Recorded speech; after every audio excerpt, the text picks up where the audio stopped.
करेंगे खबरों की तो जबलपुर से एक बहुत बड़ी खबर सामने आ रही है, जहां पर अशांति पैदा करने की कोशिश की गई है। दरअसल दो पक्षों के बीच में जमकर विवाद हुआ। बताया यह जा रहा है कि सिहोरा में धार्मिक स्थल में पहले तो उत्पात मचाया गया, जिसके बाद तनाव की स्थिति बन गई और फिर जमकर पथराव भी हुआ है। हालात बिगड़ते देख मौके पर मौजूद पुलिस बल ने उपद्रवियों को खदेड़ा है और आंसू गैस के गोले छोड़े हैं। सिहोरा में भारी पुलिस फोर्स तैनात है। साथ ही पुलिस ने एक पक्ष के करीब 25 उपद्रवियों को हिरासत में ले लिया और मामले की जांच फिलहाल की जा रही है। दो पक्षों के लोग आपस में ही भिड़ गए और यहां पर जबलपुर में यह बवाल देखने को मिला है। धार्मिक स्थल में उपद्रव के बाद आप देख सकते हैं क्या हालात है। इस वक्त यहां पर ग्रिल तोड़े गए हैं, मारपीट की गई है। मारपीट की वजह से तनाव बहुत ज्यादा बढ़ गया। दोनों ही पक्षों की ओर से पत्थरबाजी भी की गई है। जबलपुर से यह खबर आपको बता रही है। जबलपुर में खूब बवाल हुआ है। हालांकि अभी मौजूदा समय में तो हालात सामान्य है, लेकिन उस वक्त ये तस्वीर सामने आई जब वहां पर पत्थरबाजी भी की गई, अशांति फैलाने की कोशिश की गई है। खूब विवाद हुआ है। धार्मिक स्थल में पहले तो उत्पात मचाया गया और उसके बाद तनाव की स्थिति यहां पर बन गई। अभी रुको 2 मिनट। और अब आपको पथराव का वीडियो दिखा रहे हैं। आजाद चौक इलाके में पथराव करते कुछ लोग दिखाई दिए। सिहोरा के आजाद चौक में भारी पुलिस फोर्स तैनात है।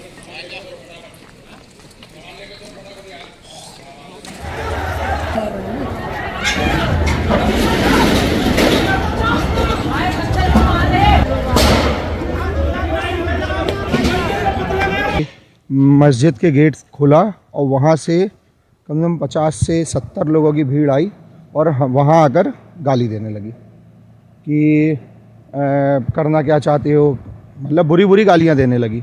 उसके बाद हम लोग पुलिस ने समझाइश दी दोनों साइड को, दूर दूर हुए एकदम से।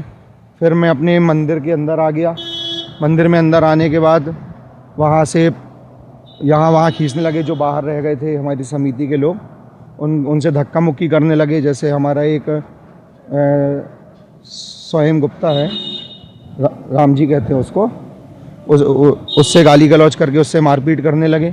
शुरुआती और आखिरी जात सब में चीज़ एक ही रहती है, जैसा मैंने बताया। और ये एरिया काफ़ी हद तक कैमरे में भी कवर है, तो इसमें पत्थर चले हैं। कोई ऐसा गंभीर हताहत नहीं है। कस्बे में शांति है। महत्वपूर्ण स्थानों पे फोर्स डिप्लॉयड है। Thank you. हाँ, कुछ संदेहियों को हिरासत में लिया गया पूछताछ के जरिए। अभी 15 के लगभग लोग हैं और लोग से भी पूछताछ की जा रही है। दो पक्षों के बीच में कुछ विवाद लेके और थोड़ा सा जो है झड़प हुई और उसके बाद थोड़ी सी ये समस्या उत्पन्न हुई थी। अभी पूर्णतया नियंत्रण में। लगभग 15 लोगों को जो संदेह के आधार पर हम लोग सत्यापित कर लिए। पूर्णतया अफवाह है और इस तरीके की कोई घटना नहीं है।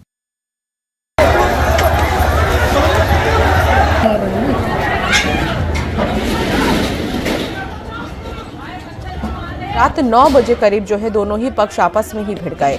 आला अधिकारी मौके पर मौजूद हैं। करीब 25 उपद्रवियों को पकड़ भी लिया गया है। आंसू गैस के गोले तक छोड़ने पड़े हैं यहाँ पर, ताकि यहाँ पर जो स्थितियाँ पैदा हुई हैं उन्हें किसी तरह शांत किया जा सके। जो तनाव का माहौल है उसे किसी तरह शांत किया जा सके। तो दो पक्ष के लोग आपस में इतने बुरे तरीके से, ज़बरदस्त तरीके से भिड़े हैं यहाँ पर कि हालात को काबू में कर पाना बहुत ज़्यादा मुश्किल हो गया था। लेकिन किसी तरह पुलिस बल ने जो है आंसू गैस के गोले दागे और फिर दो पक्षों के बीच में ज़बरदस्त पत्थरबाजी भी हुई है। पथराव में कई लोग घायल हुए हैं। जबलपुर की ये 4 तस्वीर आपको टेलीविजन स्क्रीन पर है। दो समुदायों में ये विवाद जो है शुरू होता है। मंदिर की ग्रिल को तोड़ दिया गया, जमकर पत्थरबाजी की गई। तो उसके बाद यहाँ पर पुलिस पहुंची, भारी पुलिस फोर्स जो है मौके पर पहुंची, तब जाकर हालात सामान्य हुए हैं। ग्रिल तोड़ने को लेकर इतना ज़बरदस्त विवाद छिड़ा कि ये विवाद पत्थरबाजी में और एक दूसरे को मारने पीटने में ही जो है यहाँ पर लोग व्यस्त नजर आए। पवन पटेल संवाददाता हमारे साथ जुड़ गए हैं। पवन, क्या अब सब कुछ ठीक है यहाँ पर? अब हालात सामान्य हैं? जी बिल्कुल फिलहाल जो है हालात सामान्य है। पुलिस बल मौके पर तैनात है। अधिकारी खुद सिहोरा में मौजूद रहकर पूरे हालात पर नजर रखे हुए हैं और जो घटना हुई है वो कहीं न कहीं बेहद गंभीर परिस्थितियां बना सकती थी, लेकिन पुलिस की सक्रियता की वजह से कोई बड़ा हादसा नहीं हुआ, कोई चोटिल नहीं हुआ, किसी को चोट नहीं पहुंची है। लेकिन कहीं न कहीं एक बार फिर जो है जबलपुर में सांप्रदायिक सौहार्द बिगाड़ने की कोशिश करते हुए कुछ लोग नजर आए हैं। जो तस्वीरें सामने आई हैं जिसमें पथराव किया जा रहा है और थोड़ी बहुत नहीं है, 100 से ज्यादा लोग कैमरे में कैद हुए हैं। मोबाइल कैमरों में लोगों ने तस्वीरें बनाई हैं जिसमें कुछ लोग मस्जिद के ऊपर चढ़कर भी पथराव करते हुए नजर आ रहे हैं। एक छोटी सी बात को लेकर के विवाद शुरू हुआ और इतना बड़ा रूप ले लिया कि पूरा तहसील को जो है पुलिस को अपने कंट्रोल में करना पड़ा। फिलहाल हालात सामान्य है और आगे जो है पुलिस नजर रख रही है। आगे की कार्रवाई भी पुलिस जो भी संभव होगा वैसी कार्रवाई की जाएगी। फिलहाल 30 से ज्यादा लोगों को हिरासत में लेकर के थाने में रखा गया है। उनसे पूछताछ की जा रही है कि कहीं ये कोई पूर्व नियोजित षड्यंत्र है या अचानक में शुरू हुआ एक विवाद था, उपद्रव। पवन, जिन पब्लिक प्रॉपर्टीज को डैमेज किया गया है अब उसकी भरपाई कौन करेगा? सवाल ये भी है क्योंकि यहाँ पर आगजनी भी की गई है, पत्थरबाजी की वजह से आसपास जो वाहन खड़े थे उनको कितना नुकसान पहुंचा है, घायलों का क्या स्टेटस है फिलहाल? पवन, इस पथराव में घायल तो कोई नहीं है, लेकिन नुकसान जरूर हुआ है। लोगों की प्राइवेट प्रॉपर्टी और गवर्नमेंट प्रॉपर्टी दोनों को नुकसान पहुंचा है। तो कहीं न कहीं अब ये प्रशासन को देखना होगा कि इसकी रिकवरी कैसे होगी। क्या उपद्रवियों से रिकवरी की जाएगी या फिर शासन प्रशासन खुद ही इन चीजों को ठीक करेगा। लेकिन जो प्राइवेट प्रॉपर्टीज को नुकसान हुआ है उसका खामियाजा तो जिनकी संपत्ति का नुकसान हुआ उन्हें खुद ही भुगतना पड़ेगा।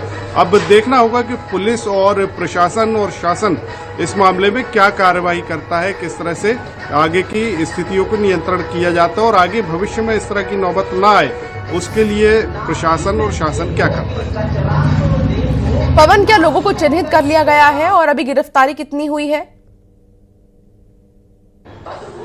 जी बिल्कुल, कुछ लोगों को चिन्हित किया गया है और जो भी वीडियो सामने आ रहे हैं उसके हिसाब से और भी लोगों को चिन्हित करके हिरासत में लेने की कोशिश की जा रही है। फिलहाल रात तक जो जानकारी सामने आई कि 50 से ज्यादा लोगों को हिरासत में लिया गया, अलग अलग थानों में उन्हें रखा गया है। उनको डिटेन करने के साथ साथ उनसे पूछताछ भी की जा रही है। माड़ोताल थाने में 25 लोगों को लेकर आया गया था जिसकी तस्वीरें भी हमने जो है देखी हैं कि किस तरह से लोगों को लाया गया, बस में बिठाकर लाया गया और फिर उन्हें थाने के अंदर रखा गया है, उनसे पूछताछ की जा रही है। और ये संख्या बढ़ भी सकती है क्योंकि जिस तरह की तस्वीरें सामने आ रही हैं उसमें ये सिर्फ 50-60 लोग नहीं है बल्कि सैकड़ों की संख्या में लोग नजर आ रहे हैं जो पथराव भी कर रहे हैं, गाली गलौज कर रहे हैं, आगजनी की कोशिश कर रहे हैं, तोड़फोड़ कर रहे हैं। तो ये संख्या आगे बढ़ भी सकती है।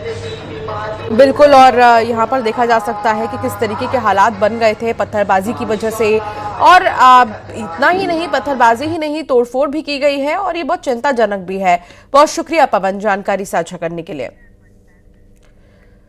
और अब बात करेंगे ग्वालियर की, जहां रिटायर्ड फौजी ने